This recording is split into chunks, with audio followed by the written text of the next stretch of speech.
This episode is brought to you by the American Homebrewers Association. Want to get discounts on homebrew supplies and save money at craft breweries? Join the American Homebrewers Association and save at more than 2,300 AHA member deal locations worldwide and online. Members enjoy discounts on pints, food, and merch, and 10 to 30% off online orders. My local homebrew shop offers a 10% discount for AHA members, for example. Visit homebrewersassociation.org/basic brewing to check out the AHA member deals in your area and join the AHA. That's homebrewersassociation.org/basic brewing to join the American Homebrewers Association to access thousands of members-only discounts. homebrewersassociation.org/basic brewing.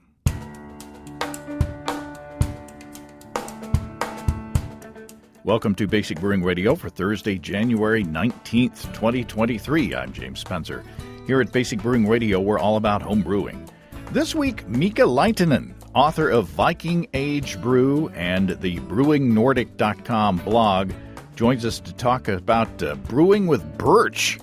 From the leaves to the branches to the bark, sap, and wood, you can use every part of the birch tree to brew delicious beers that are reminiscent of walking in a forest in Finland. If you go to basicbrewing.com, you can find archives of our audio and video shows. And if you go to basicbrewingshop.com, you can find our DVDs and our brewer's logbooks, in which you can log 50 batches of beer. If you want to support us financially, check out patreon.com/basicbrewing. And many thanks to everybody who's helping out in that way. If you go to patreon.com/basicbrewing, you can see a long list of stuff that you can access if you sign up as a supporter. Financial supporters have already seen the video Steve and I shot about our winter apple-based beverages. That was a tasty show. I made a sizer, that's cider with honey, and Steve made a spiced cider. Financial supporters have seen an early release, along with a behind-the-scenes video of the making of my sizer and recipes for both of those beverages. That was another fun day to shoot. And we also shot another video about our two winter ales. So sampling five big tasty things in one afternoon for two shows. While talking about Steve, if you remember last week, I said I was going to join Greg McGill, who is from New Zealand, and Ken Kazmersky.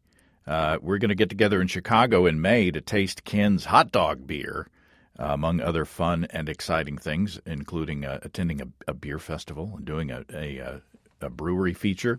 Well, Steve's going to join us, too. I'm really glad that Steve's going to make the trip. And again, it's thanks to your financial support and the support of our sponsors that we get to produce at least two shows in the Windy City. We'll try to get as much content as we can out of that trip. We always try to get as much, content, bang for the buck, as you speak, or as you say, you could speak to. Yesterday, Chris Colby and I got together to formulate a recipe for an amber lager, as per Chris's suggestion. Actually, two amber lagers. We got a twofer.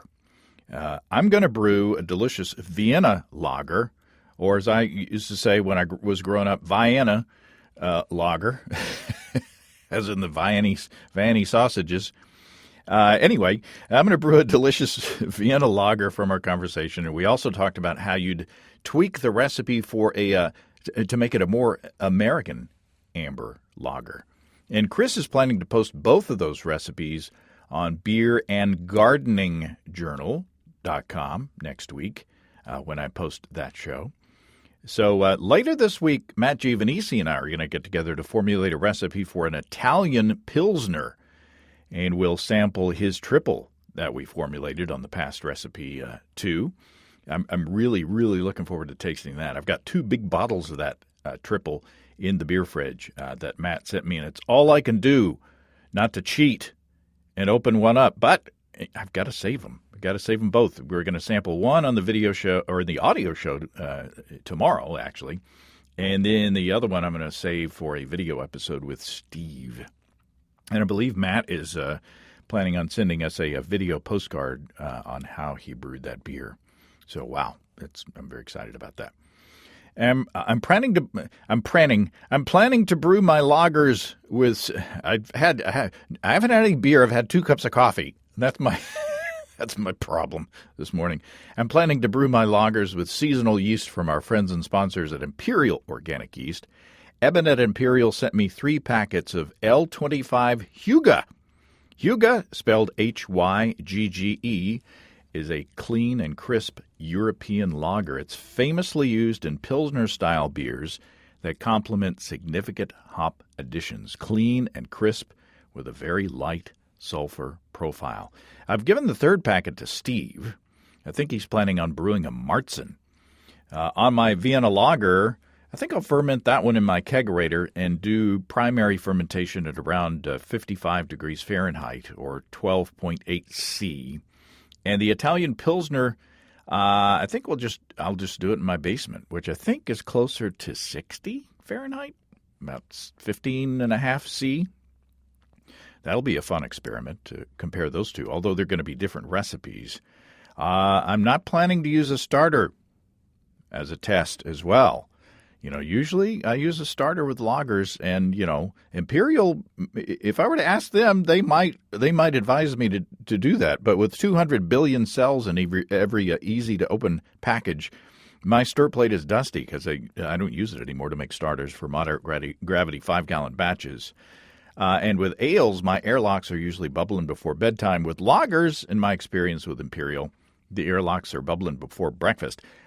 Now that I'm thinking about it, I did make a starter one time for a lager with Imperial yeast, and it was so active, the starter was, that I had to turn off.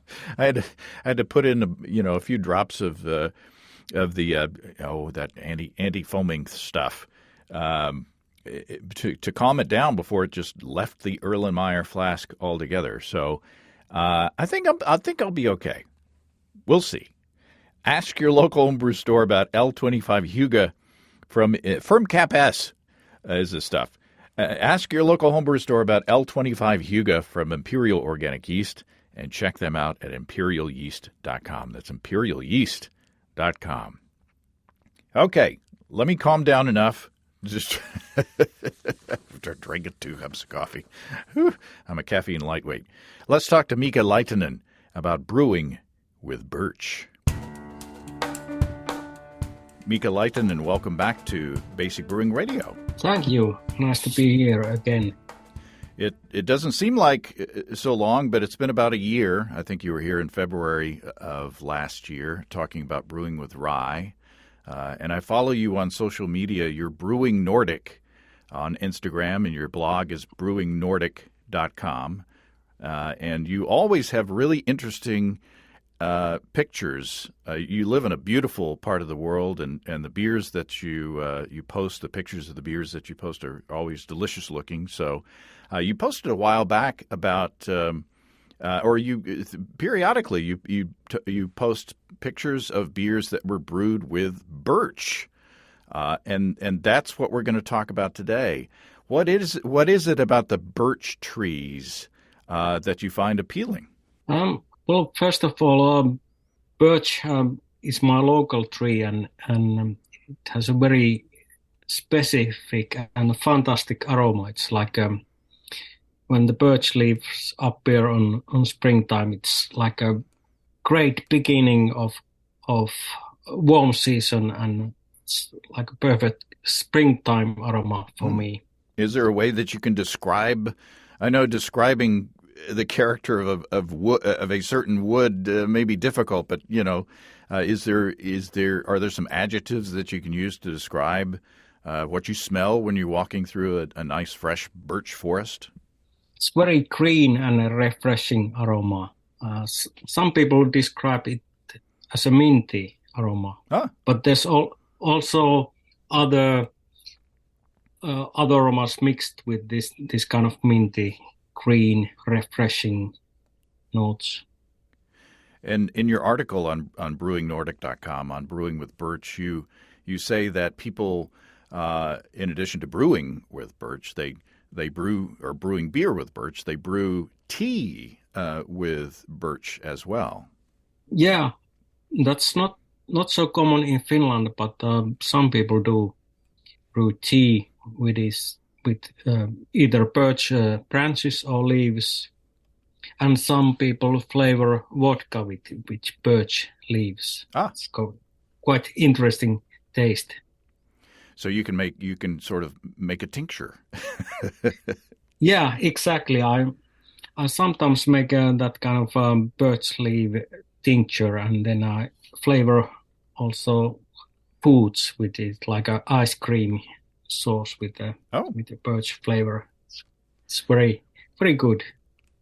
now in addition to the leaves, the old saying was with Native Americans with the buffalo, they used every part of the animal. It sounds like with brewing with birch, you can use every part of the tree. Yeah, exactly.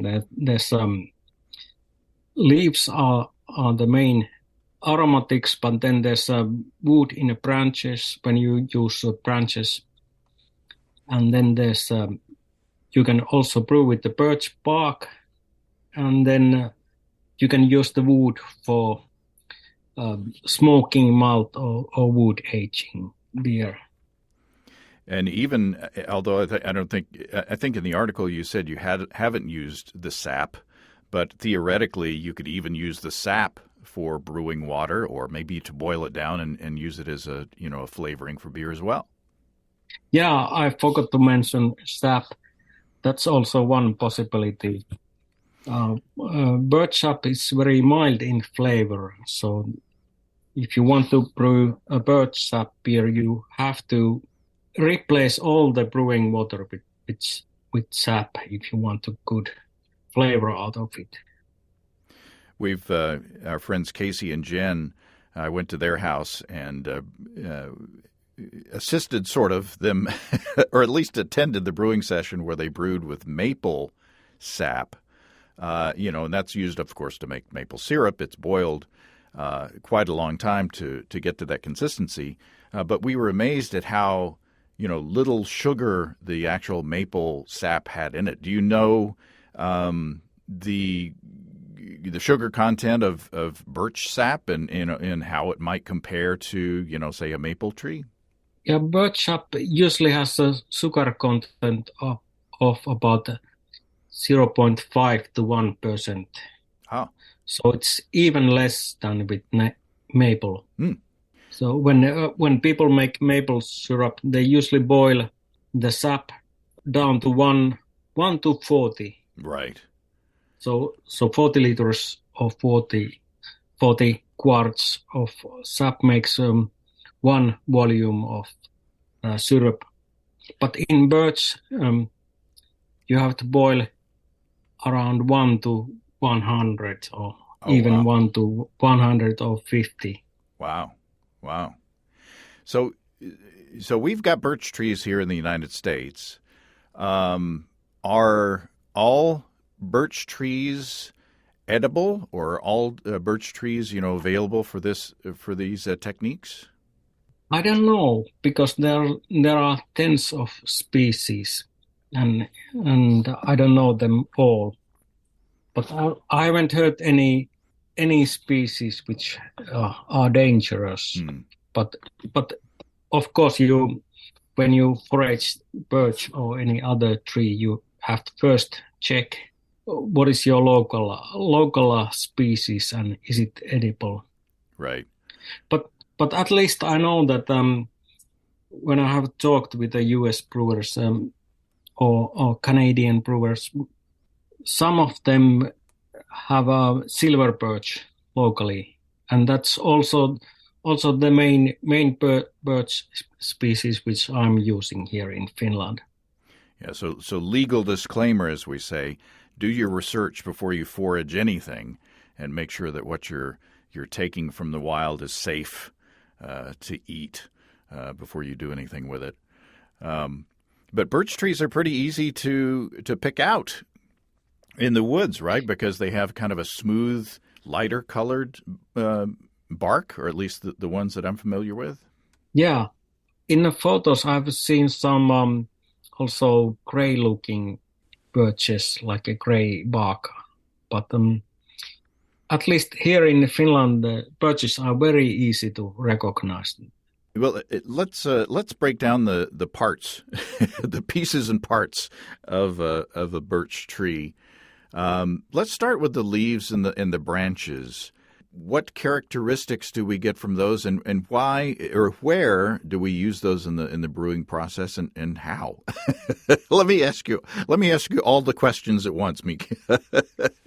Yeah, well, the birch branches are the most important part of birches for me.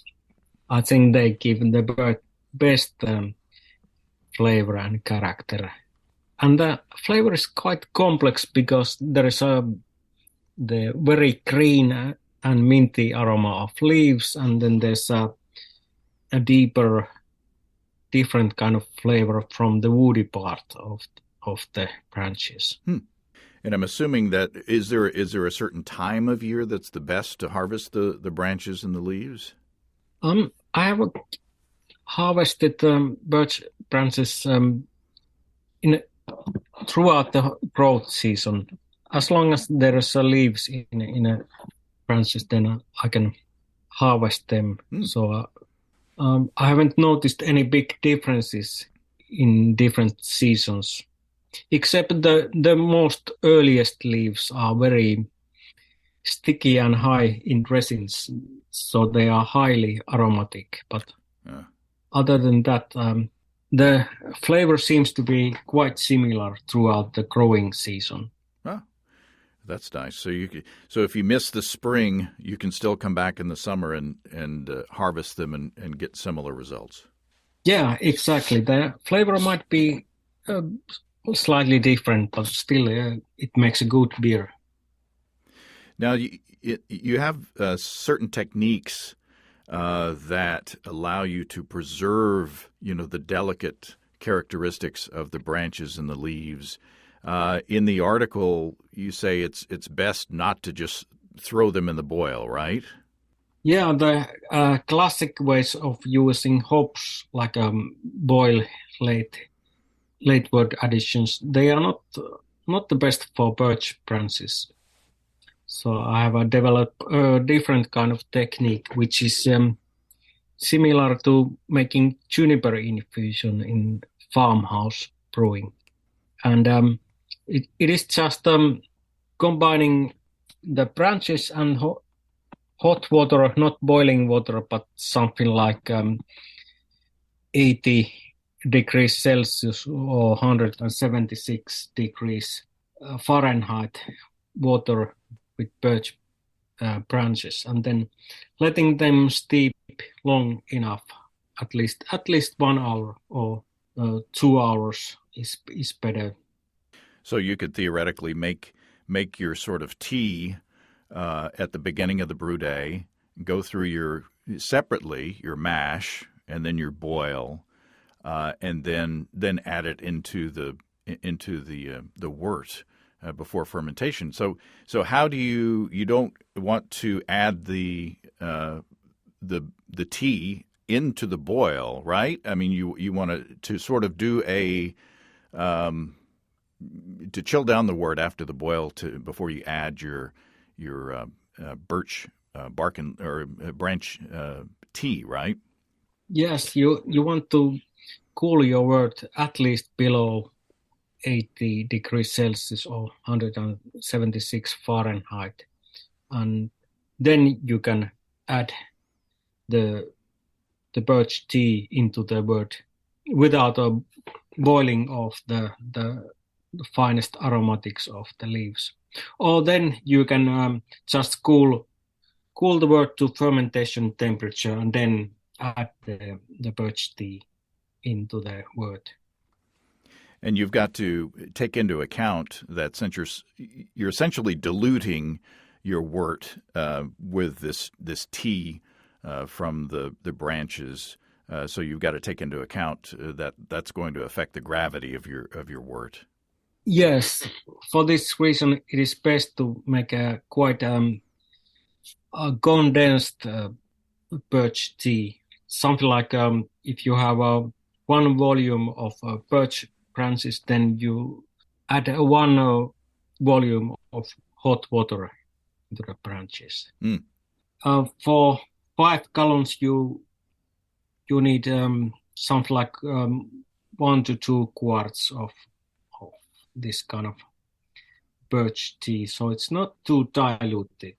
Yeah, one important thing is that when this birch tea is so condensed, so you have to add also the branches to the wort, otherwise the flavor won't infuse well into the wort. So when you pour the birch tea into your wort, you also add the branches into the wort, so you can get all the aromas and flavors out from the birch. Ah, it's kind of like dry birching.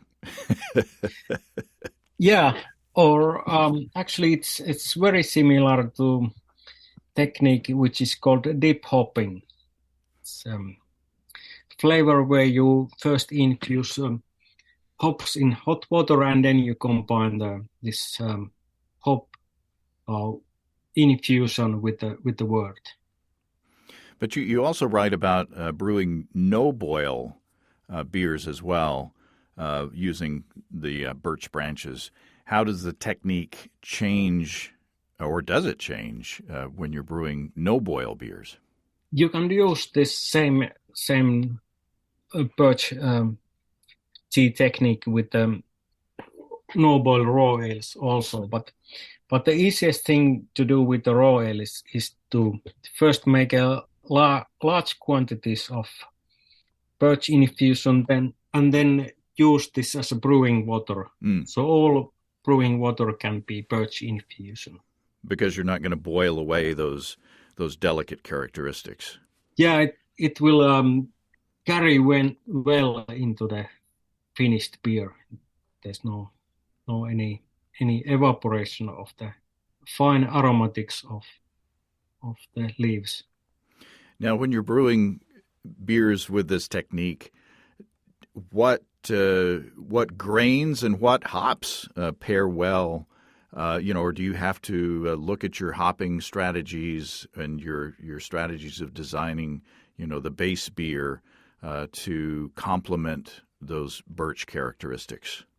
When I'm brewing with the birch branches, I usually brew mostly with Pilsner malt because it combines really well with the refreshing aromas of birch. Mm. It's kind of same idea as with the Pilsners. You blend green, refreshing aroma of noble hops and then this mild honey flavor of Pilsner malt. Some German hops are a bit similar in aroma to birch leaves, like a Spalt Select has some birch qualities to it. So sometimes I combine the noble hops with the birch. Yeah, I'm assuming that the characteristic of the birch is delicate. You don't want to overwhelm it with with hops. Yeah, but also the birch flavor can be quite strong if you add plenty of branches. Then they can overwhelm the whole beer. Oh, so I see. There has to be a balance. You can over birch. Yes, especially with the leaves are not so strong tasting, but the woody part can be too much. Just like some oak age beers, the oak can be too much. Sure. Now, and you mentioned you can use these techniques in a similar way with other species of trees as well. This is not, obviously not just for birch trees. Yes, this is very good techniques for most tree branches which are edible and taste good. So I have used the same technique for juniper branches and spruce tips and I'm sure it works also well for fir branches, and I hope to test it this year with pine needles also. Oh, we got plenty of pine trees here in Arkansas. Yeah, I think it is a really good brewing ingredient. The only problem with me is that I have I like so much brewing with the juniper and birches that I haven't yet brewed with the pine. I'm seriously thinking about hiking in the woods and seeing if I can find some tasty trees to brew with this spring. That would make a really fun video show. And I'd be brewing that beer with my Warthog electric brewing system from our friends and sponsors Desiree and Dave from HighGravityBrew.com. I'd have to use my stovetop to steep the branch tea while my mash and boil happens in my Warthog electric brew in a bag system. Maybe the kettle with the branches would fit in my oven to help hold the temperature for a couple of hours. I don't have those worries with my Warthog EBC 130 controller. It holds mash temperatures rock solid during the mash, and I've even used it to kettle sour wort over a couple of days, and I've used it to sous vide steaks. It has certainly taken the pain out of propane. And since Dave makes these Warthog systems right there at High Gravity in Tulsa, if I have a question or issue, I can get answers right away. Check out all the turnkey Warthog electric systems, configure your own, or just pick up a Warthog controller if you're handy at HighGravityBrew.com and save $75 when you use the code EBC75BB. That's at family-owned and operated HighGravityBrew.com. That's HighGravityBrew.com. Now are we ready to move on to the bark? Yeah, we can move to the bark. Yeah, how would first of all, we don't want to harvest bark off of a living tree, obviously. That would damage the tree, and we want the tree to keep producing the branches and leaves. So where do you get your bark? I have plenty of firewood in my house, which is usually birch, and I just go to the garage and take some firewood and then start to cut the bark with a knife or axe. So it is a dried firewood which I'm using for the bark. And what kind of character do you get out of the bark? Is it different from the branches? It is quite different, but I can still recognize the birch flavor. And also the aroma reminds me of lighting up sauna stove with the birch wood. Also that creates me a great impression and good memories about sauna. In the article, I think you mentioned the word mushroom, mushroomy character from the bark. Yes, and there's two ways to handle birch bark. One is just to take the bark and make an infusion with it. But the second technique is to toast the bark in a kitchen oven.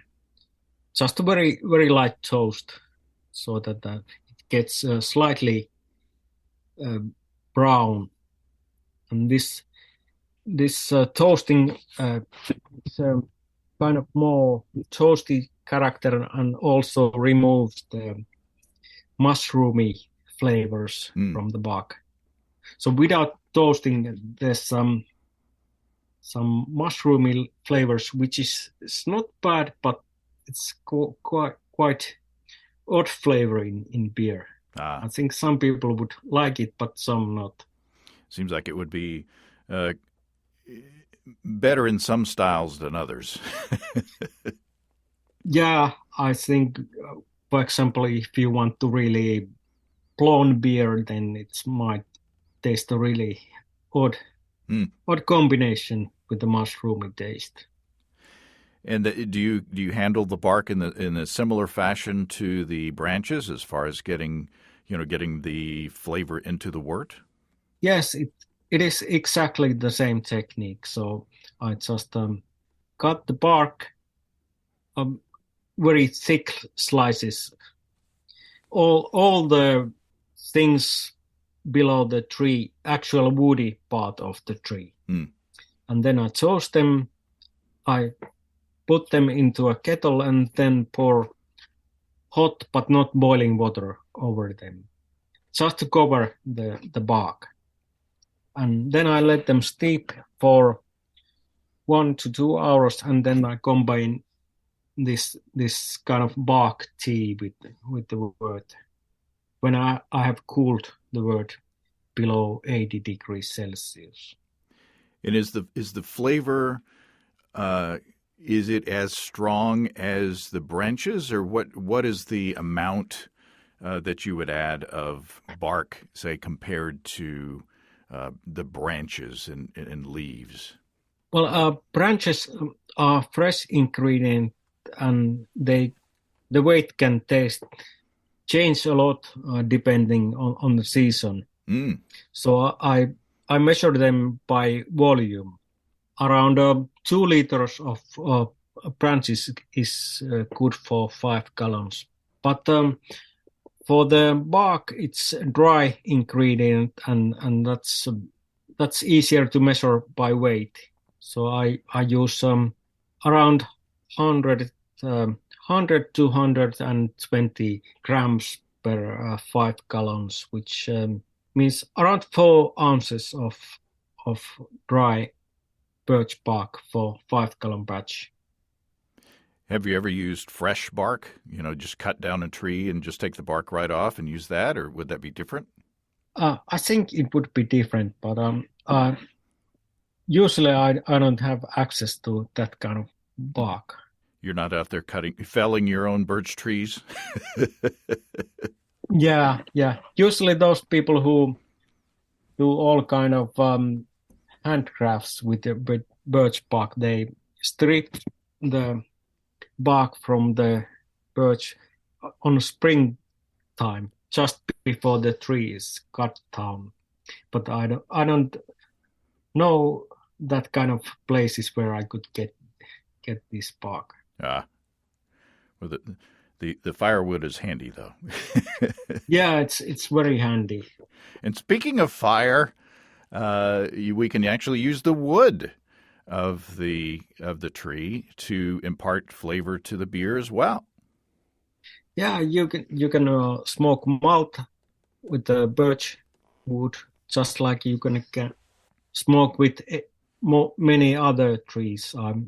The commercial malts are usually smoked with either beech or oak, but if you want to really special kind of smoke flavor, then you can smoke your own malt with the birch is good, and alderwood is good, and there's a few other trees as well. Birch smoke is really quite strong, so you have to use it sparingly, but it is a good flavor. Alder smoked malt kind of reminds me of smoked salmon, because often they smoke a salmon with alder wood. So hickory smoke reminds me of bacon, and and alderwood smoked malt reminds me of salmon. Yeah, it can be a problem in beer because sometimes I have offered a beer with a alderwood smoked malt, and people think that, well, this kind of smells like a smoked fish, which is not a good comparison. I like a good smoked salmon, though. Yeah. Also here in Finland, we eat a lot of smoked salmon. And is there when you smoke malt with birchwood, do you smoke all of your malt, or do you just smoke a portion of it? I know that sometimes some kinds of smoked malt can be really overpowering in a beer, depending on your preference, of course. Chris Colby likes 100% smoked malt beers. But what is your preferred percentage of birch smoked malt in a malt bill? Usually the home smoking techniques are designed in a way which gives a very strong smoke flavor, and then you don't need to use plenty of this. It is best to use something like even 5% can give some kind of mild smoke aroma and flavor, and then 10 to 20% is plenty. 30 to 40% of this kind of malt then it's very strong flavor. Is it like in my mind, like apple wood is, it imparts a sort of sweeter flavor. Mesquite wood is like a sharp. To me, I'm not a big fan of mesquite. I know that a lot of people would disagree with me, but in my experience, at least, I like oak better, which is a more mellow character. Where does birch fit into that spectrum? I think birch is closer to oak. It's not as mellow as applewood or alder, but it is quite close to oak. But I can always recognize when the malt has been smoked with the birch. It's very well, not like a really sharp and distinctive, but there's a clear difference in flavor. You post some recipes in your article on brewingnordic.com as well. What are the beer styles that you featured?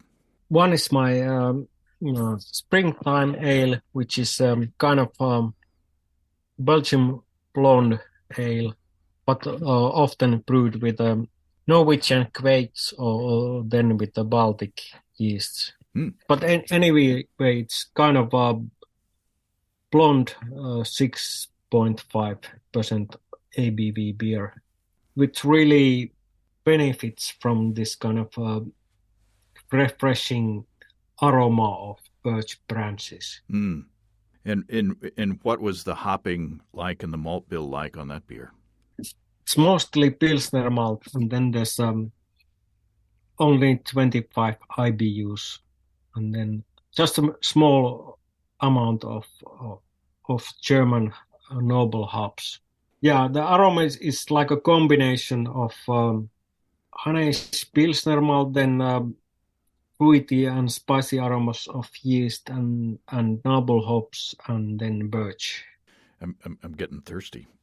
Yeah, it is really good, and when the springtime comes, I will brew it. I apologize. I don't have the website open in front of me. I'm just trying to go from memory, and my memory gets worse all the time, Mika. So what's another recipe that you have on the page? Well, at the moment, I'm drinking my birch bark porter, and it is really good. Like really soft porter, but with nice, soft, delicate aroma and flavor of birch bark. And what are the darker malts that you paired with that? I like to make this kind of porter with plenty of amber and brown malts, and then some chocolate and black malts. But, I like to build porter with the amber and brown malts. And you've got if my faulty memory serves me correctly, you've also got a sati on there. Is that right? Yes, one of my birch beers is like a normal sahti, but then you just replace the juniper infusion with the birch infusion, and it is really good. Even the hardcore sahti drinkers like my birch sahti, which is not actually a true sahti, because birch is not a traditional ingredient for sahti. It's sort of the New England IPA of satis. It's the Yeah, it's exactly. It's very traditional flavor, but but still different. A little twisted birch. Yeah. Well, what other trees are in your sites around around the forest? I mean, what are there untapped, so to speak, trees that you want to take advantage of? So as I said, juniper and birch are my favorite brewing trees, but I would like to test also pine. Alder seems interesting with branches also there. I think it makes really good beer. And then there's spruce and fir.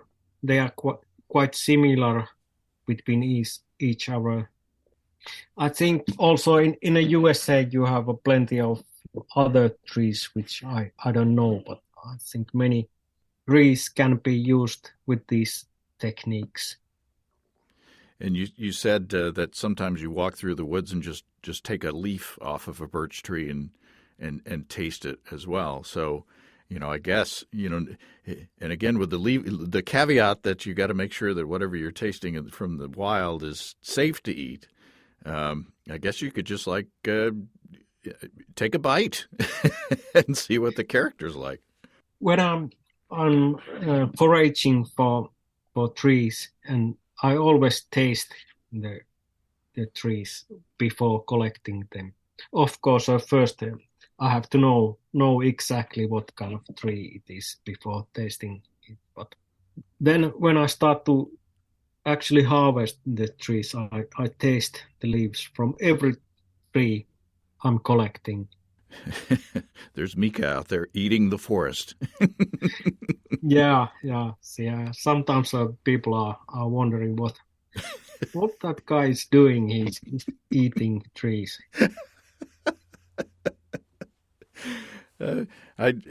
We've got a magnolia tree in the front yard. I'm not sure if you're familiar with magnolia, but it has these big, beautiful, very fragrant blooms on it. And I read somewhere where someone had made a tea out of the magnolia blossom, and I thought, well, maybe that could make a good beer. And I went out and actually picked a petal off of one of the flowers and tasted it, and I rarely spit things out, but it was really, really bad. It was like what I imagine, eating perfume, would be like. It was not good. So in that instance, I think it was beneficial to to take a bite out of. I did my research to make sure it wasn't poisonous, but it's beneficial to actually taste your ingredients, before using them in the process.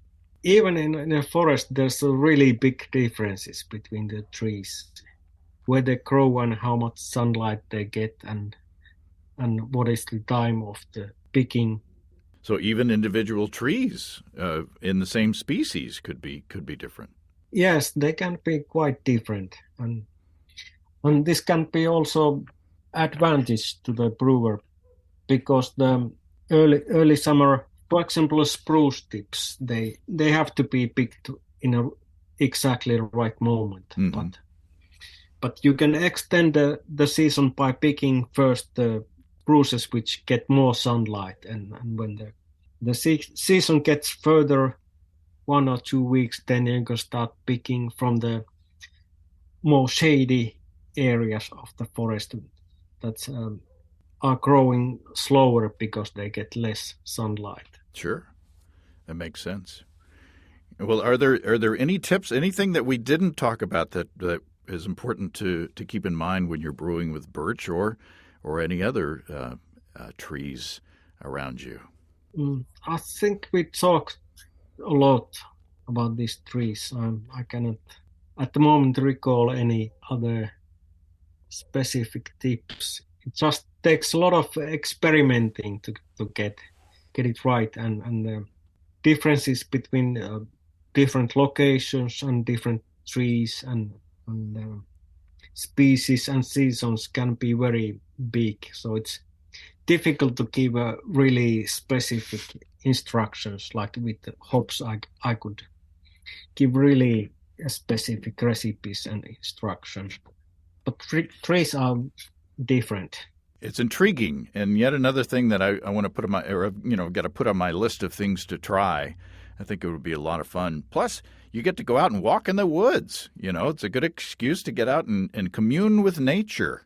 And exactly. And of course, we have to make sure that you have the legal right to harvest the tree. Don't go into somebody's backyard or their forest or state park lands. They might frown on you harvesting bits of trees, but when next time you're out in the woods, take a look around and see. There's could be some delicious beers. Well, one thing I could say about trees, because often when people hear this kind of exotic ingredients, they might think that these are kind of gimmicks, and that's not aren't malt hops and yeast enough. But for me, these kind of trees are really the primary flavor. I have grown into these kind of flavors with food and with sauna and with walking in a forest. So I think this for me, these kind of forest flavors are as important as hops. They are not gimmicks. They are true primary flavors. It's your terroir. It's part of your environment. Yeah, exactly. Well, Mika, it's always fun to talk to you, and I apologize that it's been a year since we've gotten together, but I'll continue to see your posts on Instagram and get inspiration. And people check out the articles on brewingnordic.com, and of course, Viking Age Brew. I've got my copy of Viking Age Brew, The Craft of Brewing Sati Farmhouse Ale, which is a really good book as well. Mika's a good writer, and he's always good to talk to. I appreciate your time and your information. Thank you. And kippis, that means cheers in Finnish. Well, thanks again to Mika. Be sure to read Mika's article on Brewing with Birch on brewingnordic.com. And check out his book, Viking Age Brew, The Craft of Brewing Sati Farmhouse Ale. Really fascinating stuff. If you have brewing questions, show suggestions, or just want to say howdy, write to James at basicbrewing.com or just fill out the contact form on basicbrewing.com. And please don't forget to tell us where you're from. Check out our mobile-friendly shop at basicbrewingshop.com. Thanks to everybody supporting us through our Patreon page. Special goodies coming your way. Check that out at patreon.com/basicbrewing. It's all until next time. Until then, thanks for listening, everybody. I'm James Spencer. Production help for Basic Brewing Radio and our website is provided by Kelly Dodson. Basic Brewing Radio is a production of Active Voicing. We'll talk to you next time, everybody. In the meantime, stay well and stay tuned. So long.